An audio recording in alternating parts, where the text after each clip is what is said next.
안녕하세요. 사업하는 노무사 김문정입니다. 오늘은 권고사직에 대해서 좀 자세하게 안내를 드려보려고 해요. 권고사직을 한다라고 하면 저희가 이제 면담을 필연적으로 하게 되잖아요. 근데 이 면담 때 이렇게 말씀하시면 이게 권고사직이 되는 게 아니라 그냥 해고가 될 수 있거든요. 그래서 어떻게 면담을 해야 분쟁 없이 잘 마무리를 할 수 있는지, 그리고 부당해고 리스크가 없어지는지에 대해서 좀 말씀을 드려보려고 합니다.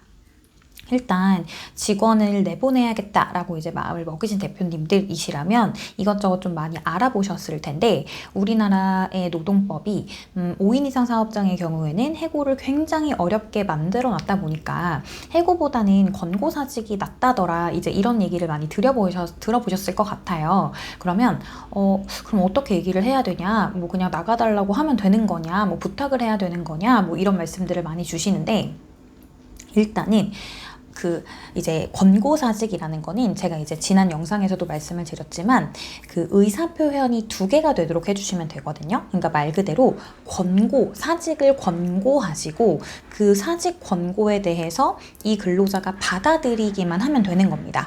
그럼 이제 어떻게 해야 하냐면, 회사가 사직을 제안하고 이것에 맞춰서 근로자가 사직서를 제출하거나 권고사직 합의서 같은 것을 작성하게 되면 이제 아무런 문제 없이 권고사직 면담이 마무리가 되는 것이죠.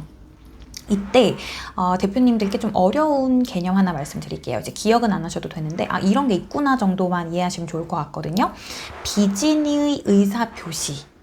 이게 좀 어려운 말이죠. 이게 무슨 말이냐면, 내 진심은 나갈 생각이 없었는데 내가 협박이나 강요를 받아서 퇴사를 하게 됐다. 그래서 사직을 내가 하게 됐다. 어쩔 수 없이 그렇게 하게 됐다라는 이제 이유로 노동청이나 노동위원회에 부당해고 구제 신청, 뭐 해고해고 수당 미지급, 이제 이런 것들로 이제 분쟁화되는 경우가 굉장히 많아요.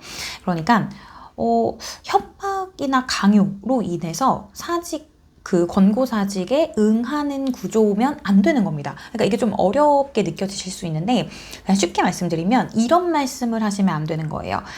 만약에 이 사직을 받아들이지 않을 경우에 계속 다니게 되면 좀 어려워질 거다, 뭐 불이익이 있을 거다, 뭐 더 힘들어질 수 있다, 뭐 예전 직무에서 일을 못하게 될 수 있다, 막 이런 약간 이 사직을 받아들이지 않았을 경우에 어떠한 구체적인 불이익을 전달하거나, 이게 만약에 이게 녹음이 된다라고 한다면 비진의 의사표시가 원래는 되게 인정되기 어려운 건 맞는데, 이제 실무적으로는 뭐 우리가 대법원까지 가서 싸우는 경우보다는 이제 합의나 뭐 노동청, 노동위원회 선에서 마무리되는 경우가 많잖아요. 그래서 비진의 의사표시, 즉 강요나 협박에 의해서 이 사직을 어쩔 수 없게 하게 됐다라는 내용이 면담 녹취에 담기면 안 되는 겁니다. 면담 녹취에 담긴다는 게 무슨 말이냐, 이제 이런 질문을 하신다면 요즘 녹음이 일상화되어 있는 건 대표님 다 아시죠? 그러니까 저희도 이제 대표님들께 자문을 이제 안내를 드릴 때, 대표님 중요한 면담이나 이런 것들은 가급적이면 녹음을 좀 해주십시오 라고 말씀을 드리거든요. 녹음 불법 아닌가요? 라고 이제 하시는 분들이 계신데, 내가 이렇게 참여하지 않은 대화, 내가 제3자인 대화를 몰래 녹음하시는 거는 당연히 불법인데요. 내가 참여한 대화, 내가 발화자로서 참여한 대화를 녹음하는 건 불법이 아니에요. 그래서 중요한 면담이라든가 이제 연봉 협상 자리, 뭐 이제 권고사직 면담, 이런 것들은 가급적이면 대표님께서 녹음을 해주시는 게 좋아요. 근데 대표님만 녹음하지 않는다라는 것도 인지를 하셔야 됩니다. 근로자도 당연히 녹음할 수 있고 녹음을 하는 경우들이 상당히 많아요. 그래서 이런 내용들, 강요나 협박, 뭐 이런 것들이 좀 면담 녹취에 담길 수 있다는 것을 감안하시고 그런 발언은 좀 지양해 주시는 게 좋습니다. 그럼 어떻게 얘기하라는 거냐? 이런 질문을 해주실 것 같은데, 어떻게 말씀하시는 게 바람직하냐면, 이게 정해진 건 아니에요. 근데 보통은 그냥 현재 상황을 담백하게 전달하시고, 예를 들면 뭐 회사 상황이 어떠하고, 뭐 내지는 지금 이제 뭐 경영진은 이렇게 좀 판단하고 있고, 좀 이런 방향들에 대해서도 여러 가지 좀 검토를 해서 좀 의사 타진 중이다. 이때 일단 그래도 본인 의사가 매우 중요하니 본인 의사를 먼저 좀 여쭈려고 자리를 이렇게 만들었다. 본인은 어떻게 생각하시냐? 뭐 혹시 우리가 여기에서 좀 더 나은 결론을 도출할 수 있다면 어떤 것들에 대해서 좀 얘기를 해볼 수 있을지도 오늘 좀 터놓고 말씀을 나눠보고 싶다. 뭐 이런 식으로 좀 열려있는 태도로 면담에 임하시는 게 권고사직 면담에서는 대표님께도 유리하게 작용할 수 있다는 점을 좀 말씀을 드리고 싶어요. 그리고 권고사직 면담을 누가 해야 되냐, 그러니까 직원 면담을 누가 해야 되느냐에 대해서도 말씀을 드린다면 저희 같은 경우에는 저 대표자가 직접 면담을 주기적으로 하고요. 저희 이제 총괄 실장님도 주기적으로 실무진 면담을 하고 있어요. 그래서 면담은 다각도로 좀 하시는 게 좋아요. 일단은 최고 이제 경영자인 대표님께서 면담을 주기적으로 하시는 것, 그리고 실무진 면담을 이제 그 실무 관리자, 중간 관리자가 면담을 하게 하는 것도 굉장히 좋은데, 권고사직 면담 같은 경우에는 어쨌든 뭐 마무리를 지어야 하는 자가 대표님이시기 때문에 대표님이 해주시는 게 가장 좋겠죠. 그런데 이 면담으로 그냥 바로 끝낸다라기보다는 뭐 1차, 2차에 나눠서 면담을 진행하시는 것도 좋은 방법이거든요. 그래서 1차 면담은 직속 상급자 내지는 이제 중간 관리자급이 면담을 하게 하시고, 최종 면담을 대표님이 여유가 되신다면 해주시는 것이 좀 더 확실하겠다라는 생각이 좀 듭니다. 그리고 꼭 권고사직은 서류를 남기셔야 돼요. 사직서를 받으시든가 아니면 권고사직 뭐 합의서, 확인서 이런 것들의 서명을 반드시 남겨주셔야 나중에 해고, 부당해고 리스크가 있을 때 대표님이 방어가 가능합니다. 그래서 이 부분은 꼭 이제 챙겨주시면 좋을 것 같아요.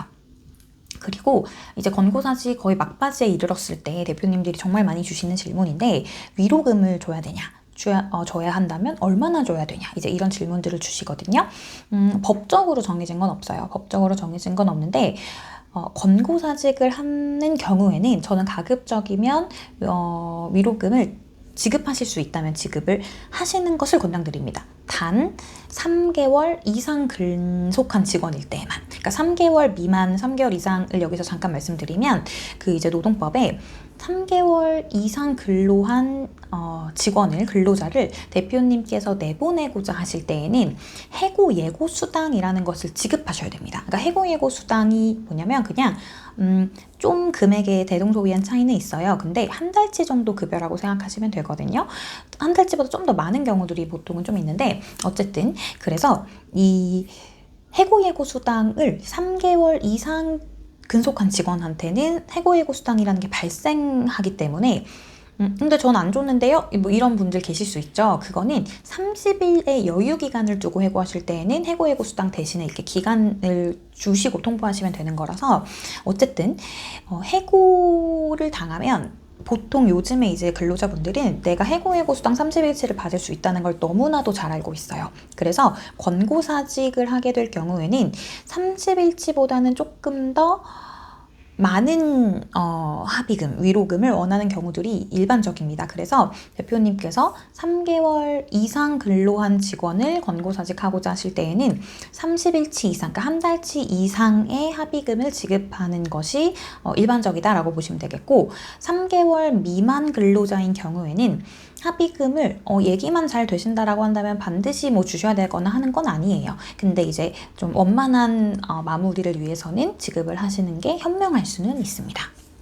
그래서 실무적으로는 뭐 한 3개월 이상 일한 근로자인 경우에는 실무적으로는 한 1.5개월치, 2개월치 정도면 나쁘지 않습니다. 나쁘지 않고요. 3개월치에서 6개월치 사이에서 좀 조정이 되는 경우도 있는데, 이거는 왜 그런 거냐면 이분이 권고사직을 받아들이지 않고 해고가 되었을 경우에 부당해고 구제 신청을 가게 되면 3개월치 내지는 6개월치 사이에서 합의를 보는 경우들이 많거든요. 그래서 3개월치 내지는 6개월치의 합의금을 요구하시는 근로자분들이 꽤 많습니다. 그래서 대표님께서 내심에 좀 목소리를 들어보시고 내가 어느 정도 선까지는 좀 합의금으로 지급할 의사가 있는지를 먼저 결정하신 뒤에 합의금 조율을 하시는 게 좋습니다.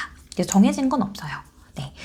일단 그래서 마무리를 좀 해보면, 권고사직은 제대로 하기만 한다면 사실 더할 나위 없진 않죠. 더할 나위 없으려면 자진사직을 받아주시거나 아니면 계약 만료로 마무리하시는 건데, 왜 제가 더할 나위 없진 않다라고 말씀드리냐면, 이게 고용지원금에 영향이 있을 수 있거든요. 근데 고용지원금 이외에는 우리 고용지원금 안 받고 있다, 받을 생각 없다라고 하신다면 권고사직이 사실 더할 나위 없는 대안이 될 수 있긴 합니다. 그래서 다만 제대로 하셔야 돼요. 그래서 꼭 이제 면담하실 때 강요나 협박으로 들릴 수 있는 발언은 좀 삼가시고, 그리고 합의서 반드시 꼭 서명 받아주시고, 이렇게만 하신다면 저는 거의 완벽하다라고 생각합니다. 그래서 지금 이런 상황에 처하신 분들이라면 그래도 전문가 상담을 한 번 더 받아보시고 진행하실 것을 좀 권장드리고 싶고요. 오늘 영상이 도움이 되셨다면 구독과 좋아요 좀 부탁드릴게요. 그리고 앞으로도 사업주분들한테 도움이 되는 노동법 지식으로 찾아뵙도록 하겠습니다. 네, 지금까지 사업하는 농사 김문정이었습니다. 감사합니다.